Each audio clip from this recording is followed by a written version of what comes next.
ఫైనల్గా రామేశ్వరం టెంపుల్కి అయితే వచ్చాము. టెంపుల్ అయితే చూడండి సూపర్ ఉంది. ఈ టెంపుల్కి రావడానికి మేము చాలా దూరం అయితే జర్నీ చేసాము. ఎందుకు ఇంత దూరం వచ్చాము అనుకున్నాం, కానీ టెంపుల్ లోపలికి వచ్చిన తర్వాత అర్థమైంది ఇక్కడికైతే రావాల్సిందే అని. చూడండి ఆ వ్యూ చూడండి టెంపుల్ది. ఏ సైడ్ నుంచి చూసినా ఒకేలా కనిపిస్తుంది. టెంపుల్ లోపలికి అయితే వచ్చిన తర్వాత అయితే మేము ఫుల్ హ్యాపీ అయిపోయాం. ప్రత్యేకించి ఇక్కడికి అయితే రాలేము. స్వామివారి అనుగ్రహం వల్ల, స్వామిమాల వేయడం వల్ల మేమైతే ఇక్కడికి రావడం జరిగింది. టెంపుల్ అయితే మొత్తం తిరిగాము. చూడండి ఎంత బాగుందో.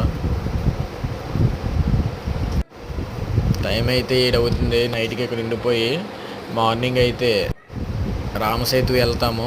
వీడియో నచ్చితే లైక్ అండ్ సబ్స్క్రైబ్.